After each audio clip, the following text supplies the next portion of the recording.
안녕하십니까. 르바오로 신부입니다. 오늘 53과 이제 예수님의 부활에 대한 이야기입니다. 좀 더 본문을 보면 아시겠습니다만은, 그리고 다음 주에도 공부하시겠습니다만은, 부활에 관계되는 여러 가지 현상들이 나타납니다. 제일 중요한 현상이 무덤이 비었다는 거죠. 무덤이 비었다는 거. 사실 아무 의미 없습니다. 두 번째 현상은 예수님께서 제자들에게 나타나셨다는 거죠. 사실 이것도 아무 현상이 없습니다. 죽은 사람이 나타나는 것은 뭡니까? 귀신을 봤다는 거예요, 귀신. 아니면 꿈에 봤다는 거죠. 그거밖에 안 됩니다. 세 번째 현상이 시신이 없어졌다는 겁니다, 시신이. 이것도 신학적인 개념입니다. 실제적으로 이 세 가지가 예수님께서 부활하셨다는 것을 증명할 수 있느냐? 그렇지 않습니다. 예수님의 부활을 증명할 수 있는 유일한 방법은 하나도 없습니다. 그럼 어떻게 예수님의 부활을 알 수가 있느냐? 예수님께서 부활하셨다는 제자들의 증언만 남아 있습니다. 제자들이 그렇게 말했다는 겁니다. 제자들이. 예수님께서 부활하셔서 우리와 함께 계신다. 예수님께서 부활하셔서 우리들에게 나타나셨다. 예수님께서 부활하셔서 우리와 같이 먹고 마셨다. 이 얘기를 하는 겁니다. 그게 제자들의 증언입니다. 이 제자들의 증언이 뭡니까? 제자들의 사명 자각을 통해서 이루어진 겁니다. 여기 부활입니다. 부활. 부활을 어렵게 생각하지 마십시오. 부활을 환상적으로 생각하지 마십시오. 부활을 귀신이 나오는 것처럼 생각하시면 안 됩니다. 부활은 보이지 않는 예수님께서 우리와 함께 계시는 겁니다. 영의 부활이라고 제가 말씀드렸습니다. 영의 부활, 예수님의 부활은 보이지 않는 예수님께서 지금 여기에 우리와 함께 계시다는 것을 강조하는 겁니다. 이 외적으로 드러나는 게 뭡니까? 그게 증언입니다. 증언. 내가 예수님을 증언한다. 예수님께서 날 보고 하라고 하신 일을 내가 한다. 예수님께서 우리들에게 가르쳐 주셨던 그 가치관을 우리들이 살아간다. 여기 부활을 보여주는 겁니다.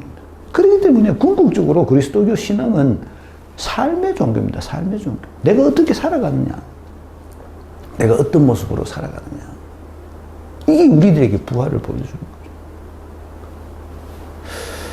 제가 캐나다에 잠시 있을 때 전에 언젠가 한번 말씀을 드리고 싶은데, 제가 있던 그 신학교 기숙사에 오타와 대학교 컴퓨터 그 교수 밥이라는 사람이 있었는데, 이 양반은 월화수목 그 학교 기숙사에 와서 같이 밥 먹고 자고 수업하고, 금요일 날 저녁이 오후가 되면 금토일은 자기 고향으로 돌아갑니다. 원래는 오타와에 살았는데, 오타와에서 한 3시간쯤 서쪽으로 가면 그 오타와 벨리라고 아주 골짜기가 있는데, 그곳을 쭉 가면 시골 동네가 하나 있습니다. 시골 동네.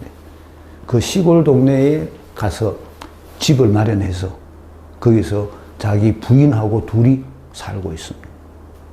그리고 종신부재. 그래서 그 토요일 날, 주일 날 그 교회 성당에서 주임 신부가 연세가 좀 드신 분인데, 주임 신부하고 같이 전례를 자기가 집전하고 강론을 하고 자기가 부제로서의 역할을 그렇게 합니다. 그래서 왔다 갔다 하는 중, 왔다 갔다 부인하고 같이 사는. 근데 내가 굉장히 오타와에 살다가 이사 왔다 그래요. 그래서 내가 부인한테 그거를 내가 물어봤습니다. 이 간출이 이 시골 삶이 좀 지겹지 않느냐.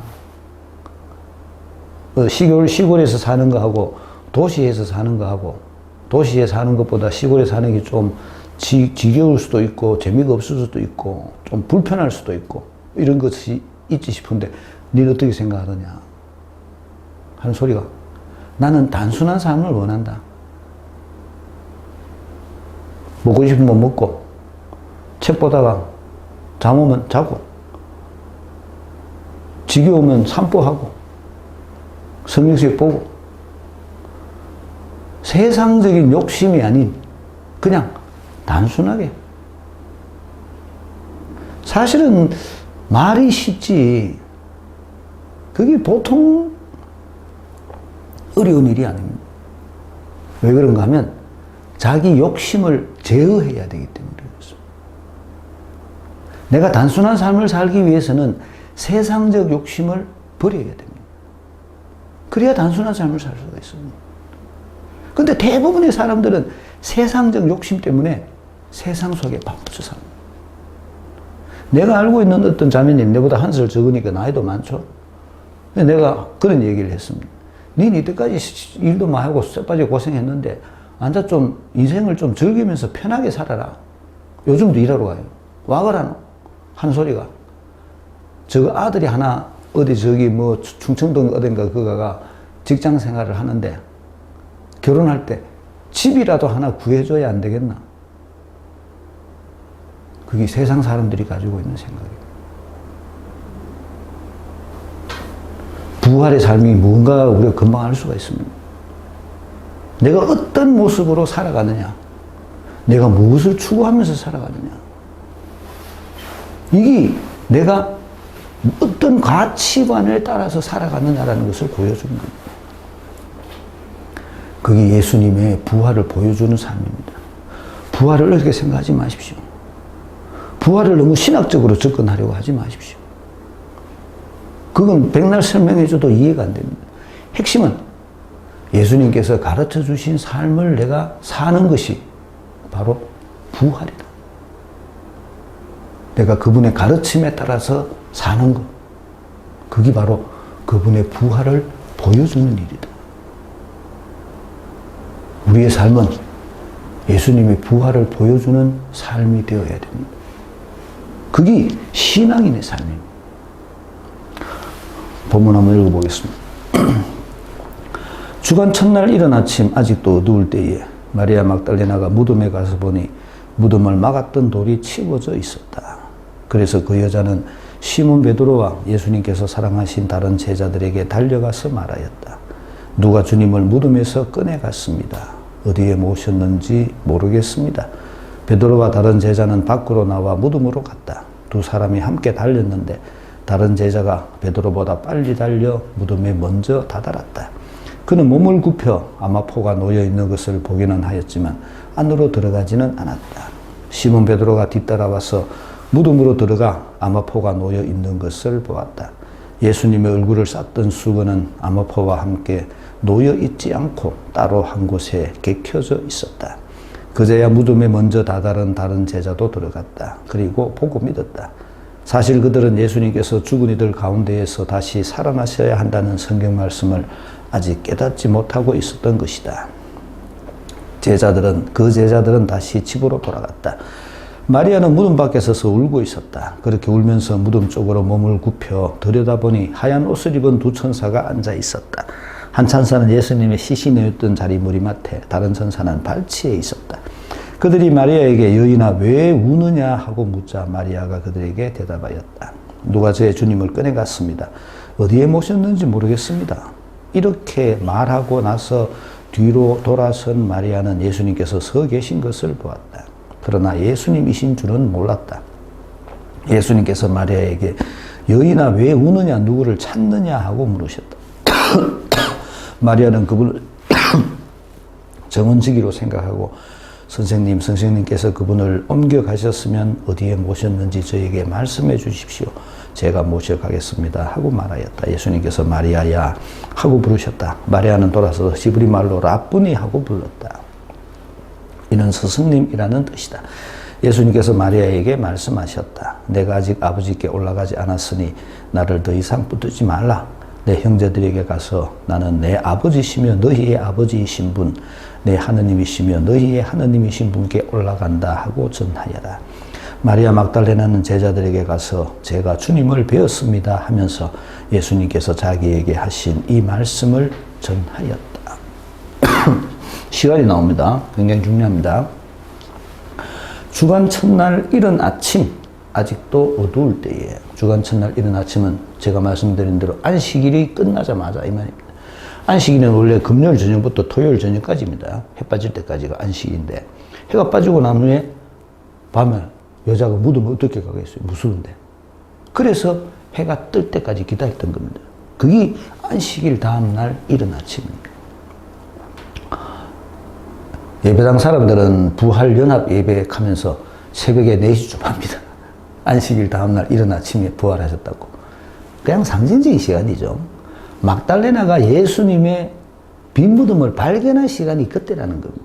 예수님은 죽자마자 부활하셨습니다. 예수님에게 시간이 무슨 상관이 있겠습니까? 아무 의미가 없습니다.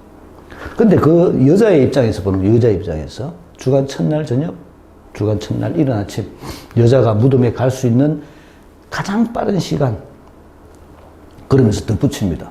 아직도 어두울 때예요. 여명이 있고 아직도 해가 올라오지 않은 시간이라는 거죠. 어두운 그런 시간입니다. 아직도 어두울 때라는 이 말은 마리아 막달레나의 믿음을 표현해 주는 단어입니다. 아직도 마리아 막달레나는 믿음을 가지지 못했습니다. 예수님의 부활을 깨닫는다는 것은 그만큼 어려운 일입니다. 빈다고 되는 일이 아닙니다. 기도한다고 되는 일이 아닙니다. 부활을 깨닫는다. 왜 단어를 깨닫는다고 쓰겠어요? 이거를 알아야 돼요. 깨닫는다는 말은 내가 어떤 일을 반복함으로써 그 반복을 통해서 조금씩 깨쳐가는 것을 깨닫는다고 표현을 합니다. 내가 예수님의 부활을 깨닫는다는 말은 그래서 사명 수행하고 연결되어 있습니다. 내가 예수님께서 나에게 주신 사명을 조금씩 실행하는 가운데 깨달음에 도달하게 됩니다. 그래서 내가 마침내 부활을 깨닫게 되는 겁니다. 마리아 막달레나는 아직 부활을 깨닫지 못했습니다. 무덤에 가서 보니 무덤을 막았던 돌이 치워져 있었다. 중요한 외부에서의 작용이 2개가 나옵니다. 여기는 그냥 마리아 막달레나가 무덤에 가보니까 무덤에 돌이 치워져 있었다고 되어 있는데, 공간복음에 보면, 특히 루카복음은 여자들이 가면서 얘기를 합니다. 돌을 누가 치워줄까요? 그 무거운 돌을 누가 치워줄까요? 이렇게 빼가지고 탁 입구를 맞도록 만들어도 움직이기 어려워요. 돌이 똥똥똥 또 원래 그 유다인들의 풍습에 의하면. 왜 막아야 되겠어? 안 막으면 짐승이 들어가서 뜯어먹습니다. 그러니까 막은 거죠. 그러니까 짐승이 움직이지 못할 정도의 무게의 돌입니다. 누가 돌을 치워줄까요? 라고 말하면서 무덤에 갔는데 이 돌이 치워져 있었다. 이렇게 돼 있거든요. 그럼 누가 치우겠어요? 이 돌이 치워져 있었다라는 이 단어가 하느님의 개입을 상징합니다. 예수님께서는 당신 스스로 일어나신 것이 아니라 예수님은 죽으셨고 아버지의 힘에 의해서 살아나셨다. 그래서 부활도 성부, 성자, 성령의 삼위일체 작업입니다. 한 분이 하신 게 아닙니다. 예수님께서 죽으셨다가 예수님께서 다시 살아나신 게 아닙니다. 예수님은 죽었으니까 예수님이 힘이 있어요? 없죠? 이 예수님을 다시 일으켜 세워주신 분은 아버지시라는 겁니다. 나중에 사도 베드로가 오순절날 설교 때 그렇게 얘기를 합니다. 여러분들이 죽였던 예수를 하느님께서 다시 일으켜 주셨습니다. 그래서 치워져 있었다. 또 하나 중요한 하느님께서 개입하신 것을 상징하는 단어가 객혀져 있었다. 객혀져 있었다. 객히하면 뭔 소리입니까? 누가 객죠? 객했으니까 객혀져 있겠죠. 안 그러면 객혀질 수가 없잖아요. 이 객혀져 있었다라는 단어, 그리고 치워져 있었다라는 단어가 하느님께서 예수님의 죽음에 관여하셨다라는 표현입니다. 시체는 어디 갔습니까? 제가 전에 다른 시간에 말씀드렸는데, 원래 유다인들은 이 육신의 부패를 죄의 결과라고 생각했습니다. 아담이 죄를 지었기 때문에 그 죄로 인해서 우리 시신이 썩는다. 근데 예수님은 죄가 없으신 분이죠. 죄가 없으신 분이니까 시신이 썩지 않습니다. 안 썩어 시신이 어디 갔노? 하늘나라로 갔다고 생각하죠. 우리는 부활이 있고 예수님 동안 40일 동안 부활하고 난 후에 제자들과 다시 생활을 하시고 40일 때 부활하시고 승천하시고 50일 때 성령이 내려오셨다고 이렇게 구별해가지고 설명을 합니다. 왜냐하면 한목에 다 못 알아듣기 때문에 그렇습니다. 근데 사실은 이게 전부 다 한 사건입니다. 한 사건. 죽음이 부활이고 부활이 성천이고 성천이 성령 강림입니다. 이 모두가 다 한목에 묶어져 있는데 이걸 이렇게 띄가지고 설명하는데 이것이 한목에 묶여져 있는 그 바탕이 뭔가 하면 사명자각이요. 내가 사명을 깨달았을 때 이런 모든 것들을 한목에 알 수가 있습니다. 마리아 막달레는 사명을 알지 못했다는 겁니다. 그래서 설명을 하는 겁니다. 그래서 그 여자는 시몬 베드로와 예수님께서 사랑하신 다른 제자 요한이죠. 달려가서 말하였다. 얘기합니다. 자기가 본 현상을 얘기를 합니다. 왜 또 여자를 앞세웠겠어요? 저것들이 안 가고 남자들이 깨알빠진 놈들 방에 타는데 저는 고스톱 치고 있고 여자가 답답해 지가 갔다 왔던 모양인데. 옛날 2000년 전에 여자는 아무런 증언의 역할을 못한다고 그랬죠. 그것도 혼자입니다. 혼자는 아무것도 아닙니다. 그런데 여기서는 두 명이 등장합니다. 그래서 베드로와 요한 남자 둘이 이거는 증언의 역할을 할 수가 있습니다. 그렇지만 이 둘도 아무것도 본 게 없습니다. 그래서 그 제자들은 다시 집으로 돌아갔다 이렇게 표현을 하는 겁니다. 무덤에 가가 봤는데 아무것도 없었다는 겁니다. 예수님 어디가 있습니까? 무덤이 있습니까? 예수님 무덤이 없습니다. 그럼에도 불구하고 제자 둘이가 무덤에 갔다는 말은 의미는 뭡니까? 둘도 아직도 사명을 자각하지 못했다 소리입니다. 부활이 뭔지 몰랐다 소리입니다. 부활이 뭔지. 그러니까 무덤에 쫓아가죠. 무덤으로 갔다. 두 사람이 함께 달렸는데 다른 제자가 베드로보다 빨리 달려 무덤에 먼저 다다르다. 다른 제자가 젊으니까 잘 뛰겠죠. 몸을 굽혀 아마포가 놓여있는 것을 보기는 하였지만 안으로 들어가지 않았다. 이게 뭔가 하면 이거는 베드로의 수익권에 대한 이야기입니다. 베드로가 먼저 들어갔다는 거죠. 베드로가 왜? 그게 베드로가 어떤 제자로서의 역할입니다. 베드로가 뒤따라와서 무덤으로 들어가 아마포가 놓여있는 것을 보았다.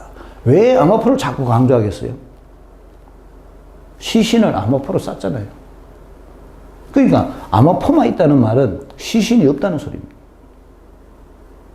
시신이 어디 갔노? 그게 문제죠. 외적으로 보이는 육신입니다. 육신, 시신. 그 시신이 부활을 상징하는 것은 아닙니다. 그렇지만 그 시신이 없었다는 거죠. 예수님의 얼굴을 쌌던 수건은 아마포와 함께 놓여있지 않고 따로 한 곳에 객해져 있었다. 객해져 있었다가 설명드렸죠. 그제야 무덤이 먼저 다다른 데다 들어갔다. 보고 믿었다. 이 보고 믿었다라는 단어가 굉장히 중요한데 뭐를 보고 믿었다는 소리겠어요? 뭐를 보고 믿었다는 거? 부활을 알았다는 겁니까? 그렇진 않습니다. 이 제자가 들어가서 보고 믿었다라는 말은 아마포가 놓여 있었고 얼굴을 쌌던 수건은 따로 객해져 있었다는 것을 보고 믿었다는 겁니다. 이 현상을 보고 믿었다는 겁니다. 그래서 이 저자는 계속해서 얘기를 합니다. 사실 그들은 예수님께서 죽은 이들 가운데에서 다시 살아나셔야 한다는 성경 말씀을 아직 깨닫지 못하고 있었던 것이다. 현상은 봤지만 성경 말씀을 모르기 때문에 야들은 부활을 알지 못했다는 겁니다. 성경 말씀을 깨닫지 못했다는 말은 무슨 말입니까? 사명을 깨닫지 못했다는 거예요. 성경을 알았으면 사명을 알죠. 성경을 모르니까 사명을 모르는 거죠. 성경을 모르기 때문에 내 신앙이 성경이 바탕이 아니라 내 욕구가 바탕인 겁니다. 내 욕구가 바탕인 신앙을 어떻게 신앙이라고 말할 수가 있겠습니까? 그거는 넋두리밖에 안 되는 거죠. 성경이 바탕이 돼야 됩니다. 성경이. 근데 이 두 제자는 아직 성경 말씀을 깨닫지 못했다. 성경 말씀을 깨닫지 못하니까 당연히 사명을 깨달을 수 없고 사명을 깨닫지 못하니까 당연히 부활을 깨달을 수가 없습니다. 모두가 다 연결되어 있습니다. 제자들은 다시 집으로 돌아갔다. 성령을 깨달았으면 어떻게 했어요? 집으로 돌아가겠습니까? 사람들에게로 갔겠죠. 사람들에게로. 오순절날 베드로가 다락방에서 뛰쳐나와 사람들에게 예수님께서 부활하셨다는 것을 선포했던 그런 사명 실행, 이게 이루어져야 되는데 아직도 사명을 깨닫지 못했기 때문에 두 제자는 집으로 돌아갔다는 거예요. 계속해서 설명합니다. 마리아는 무덤 밖에 서서 울고 있었다. 그렇게 울면서 무덤 쪽으로 몸을 굽혀 들여다보니 이제 세 번째로 마리아가 들여다봅니다. 하얀 옷을 입은 두 천사가 앉아 있었다. 한 천사는 예수님의 시신에 놓였던 자리 머리맡에, 다른 천사는 발치에 있었다. 두 천사의 의미는 어떤 교부들은 두 천사가 성경을 상징한다고 얘기를 합니다. 신약 성경과 구약 성경. 머리맡에 있었던 신약 성경, 발치에 있었던 구약 성경. 이 말은 또 무슨 말인가 하면 위에 있는 얘기하고 마찬가지입니다. 성경 말씀을 깨닫지 못하고 있었다.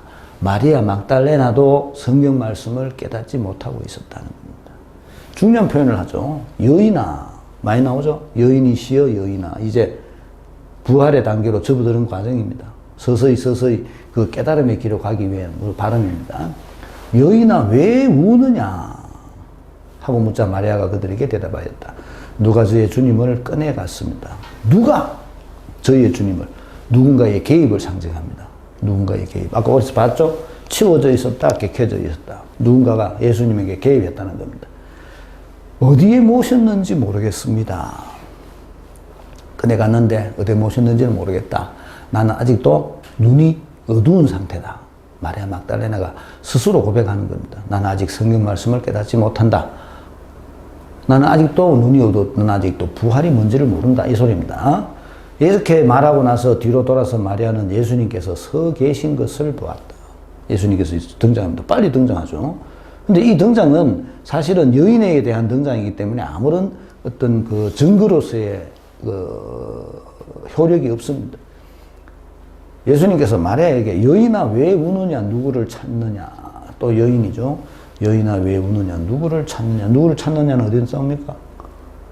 겟세마니 동산에서 예수님께서 한 발 앞으로 나서시면서 하신 말씀입니다. 누구를 찾느냐. 굉장히 중요한 질문입니다. 진리에 대한 갈망, 진리를 추구하고자 하는 인간의 마음, 그리고 진리를 향한 인간의 마음, 이거를 단적으로 나타내는 단어가 누구를 찾느냐. 너는 지금 네 시선이 어디에 가 있느냐 이 소리입니다. 우리의 시선이 진리이신 예수님에게 가 있어야 됩니다. 그거를 강조하기 위한 겁니다. 누구를 찾느냐 하고 물으셨다. 마리아는 그분을 정은지기로 생각하고 선생님께서 그분을 옮겨가셨으면 어디에 모셨는지 저에게 말씀해 주십시오. 제가 모셔가겠습니다. 아직도 어두운 눈이죠. 예수님께서 마리아야 하고 부르셨다. 마리아가 돌아서서 히브리 말로 라쁘니 하고 불렀다. 이는 스승님이라는 뜻이다. 단어 자체가, 스승님이라는 단어 자체가 아직 믿음을 갖지 못한 상태입니다. 근데 어떻게 예수님께서 마리아를 불렀을 때 마리아는 예수님인 줄 알았는가? 이거는 마리아와 예수님과 가지고 있었던 개인적인 관계성 때문에 그렇습니다. 그 개인적인 관계성이라는 말의 의미가 사실은 굉장히 오해받을 여지가 많긴 하지만 평소에 마리아 막달레나가 예수님에 대해서 가지고 있었던 그의 감정이 어떠했는가를 보여주는 겁니다. 사랑하는 감정, 예수님에 대한 존경의 감정, 어떤 여러 가지 그렇게 복합된 감정 때문에 마리아 막달레나가 아무도 없는 저 주간 첫날 아침 이른 아직도 깜깜할 때 무덤에 갈 수 있었고, 무덤에 갈 수 있는 용기를 가질 수 있었고, 그 예수님과의 그 개인적인 관계 때문에, 그리고 예수님의 목소리를 듣고 그분이 예수님을 알아들을 수 있었고, 이런 관계가 마리아 막달레나와 예수님 사이에 이루어졌다는 겁니다. 착한 목자, 내 양들은 내 목소리를 알아듣는다. 마리아 막달레나는 그 목소리를 알아듣는 양의 모습을 우리들에게 보여주는 겁니다.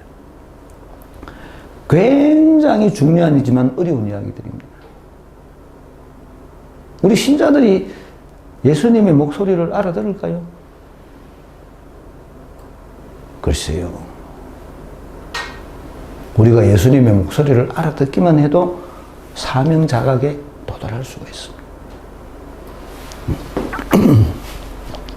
예수님께서 마리아에게 말씀하셨다. 내가 아직 아버지께 올라가지 않았으니 나를 더 이상 붙들지 마라.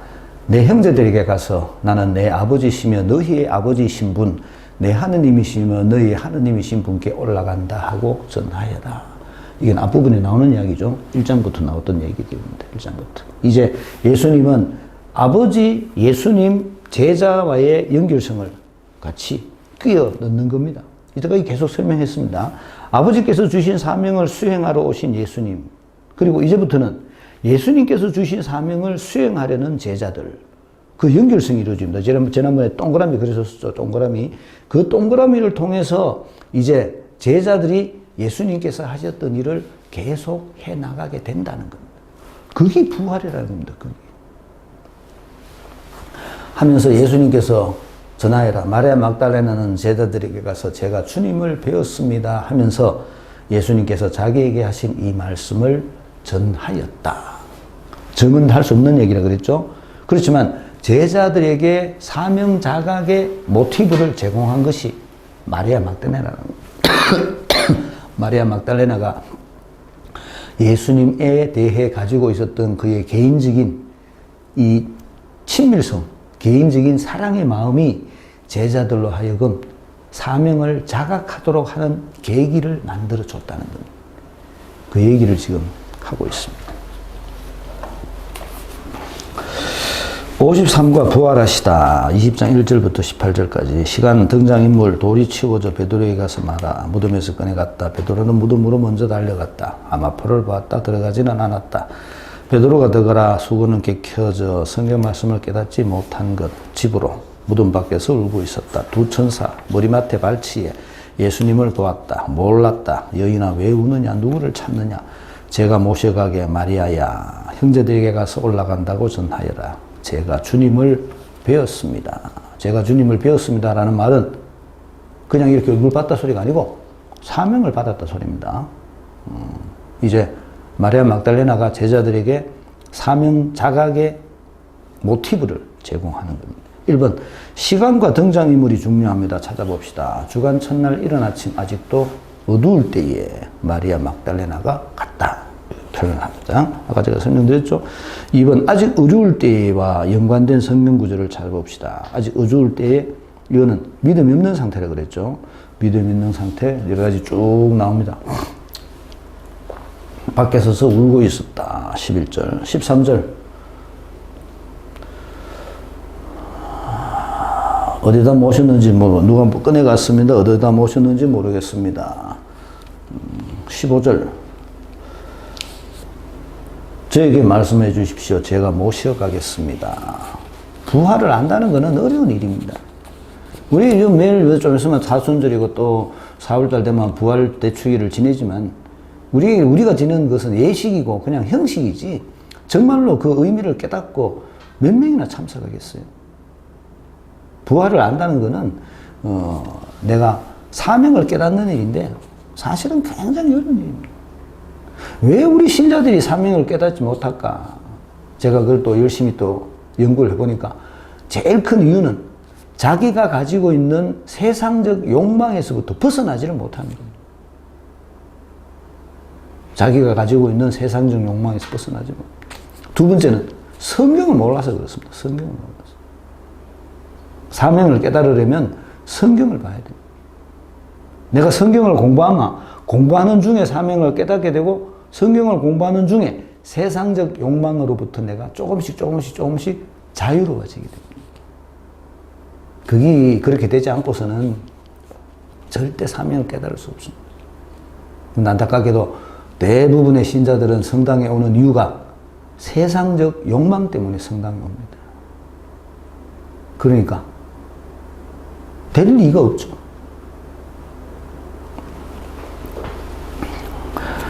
3번 여자가 베드로에게 달려간 이유를 찾아봅시다. 베드로의 수익권 때문에 그렇습니다.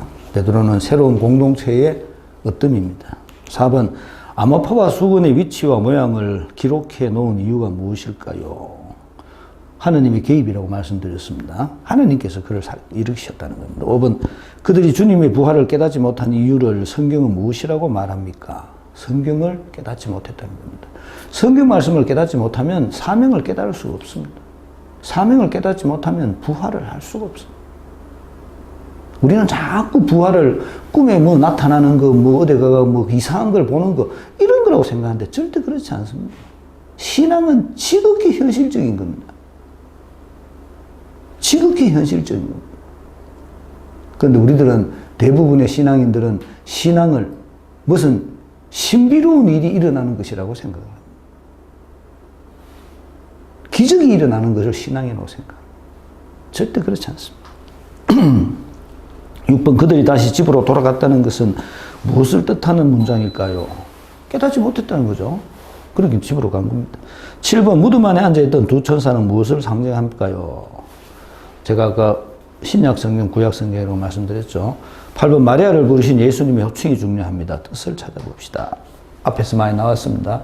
여인아, 여인이라는 표현 자체가 이 새로운 공동체의 표현입니다. 새로운 공동체, 부활한 공동체, 부활한 새로운 공동체에 속해 있는 사람들이 가지고 있는 표현.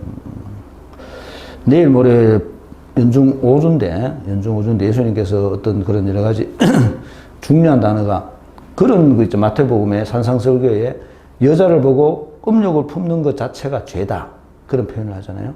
이 말의 의미는 뭔가 하면 여자를 여자로 보면 안 된다 소리입니다. 여자를 형제로 봐야 된다는 거죠. 그러니까 내가 하느님의 새로운 공동체에 속한 사람이라면 이 여인과 남자, 여자라는 이 성의 구별을 뛰어넘어야 된다는 이야기입니다. 어려운 이야기입니다. 어려운 이야기입니다. 그게 되겠어요?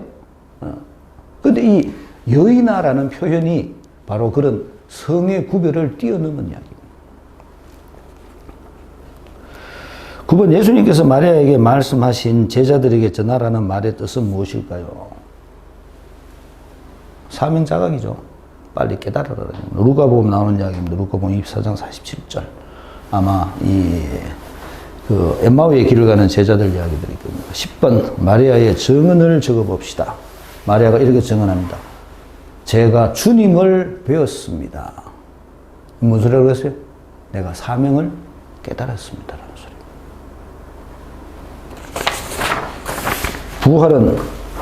부활은 철저하게 사명과 연결되어 있습니다. 예수님의 생애 전체가 사명과 연결되어 있습니다. 예수님은 당신의 죽으심으로, 지난 시간에 봤었던 당신의 죽으심으로 당신께서 수행하셨던 그 일들을 이제 제자들에게 바톤 타치해 주는 겁니다. 나는 더 이상 육의 모습으로 너희와 같이 있지 않지만 내가 영원히, 영의 상태로 영원히 너희와 함께 있을 것이다. 너희가 이제 내가 하던 일을 계속해라. 그 바톤 타치, 그게 그분의 죽음과 부활입니다. 그렇기 때문에 그분의 부활은 우리들에게 사명을 깨닫도록 합니다. 마치겠습니다. 안녕히 계십시오.